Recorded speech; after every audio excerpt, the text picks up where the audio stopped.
Sahabat Melati, kita bertemu kembali dalam materi fungsi pajak. Saya Yulia ini dari Universitas Widya Kartika.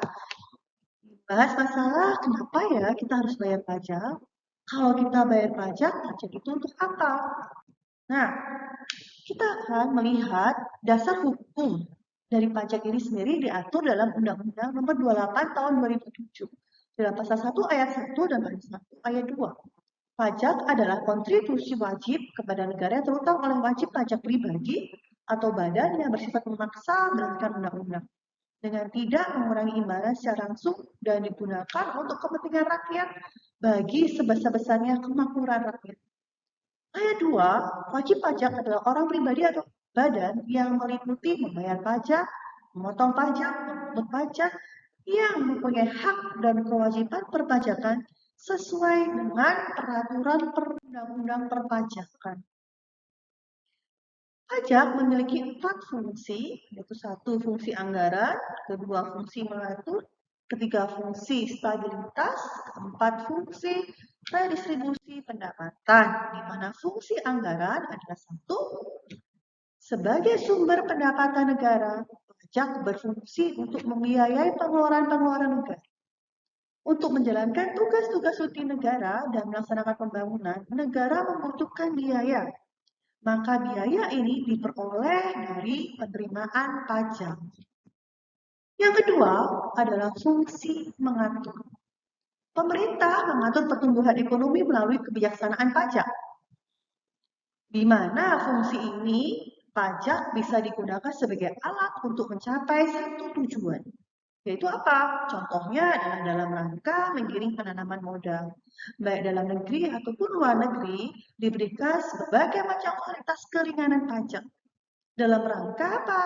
Dalam rangka melindungi produksi dalam negeri. Sehingga pemerintah menetapkan bahwa biaya masuk barang-barang luar negeri ini tinggi. Yang ketiga adalah fungsi stabilitas. Pemerintah memiliki dana untuk menjalankan kebijakan yang berhubungan dengan stabilitas harga, di mana pemerintah menjaga inflasi supaya dapat terkendali. Hal ini dilakukan antara lain dengan 1, dengan jalan mengatur peredaran uang di masyarakat, pemungutan pajak, penggunaan pajak yang efektif dan efisien.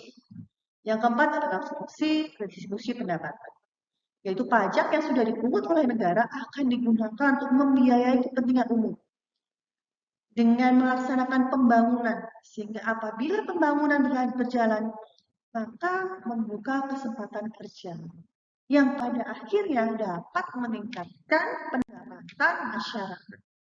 Kita lihat di gambar ini, bahwa Indonesia semakin lama semakin maju. Banyak pembangunan ada di mana-mana. Pembangunan ini dibiayai dengan apa? Yaitu dengan pajak yang telah dibayarkan oleh masyarakat. Pembangunan jalan tol ada di mana-mana. Nah, pembangunan merata ini adalah apa? Adalah dari hasil pajak yang sudah dibayarkan oleh warga negara. Bapak Ibu sekalian, mari kita bayar pajak. Orang bijak bayar pajak. Orang bijak taat pajak. Begitu, kita perlu membayar pajak untuk pembangunan negara, untuk kemajuan negara. Terima kasih Bapak Ibu. Sampai jumpa dalam materi berikutnya.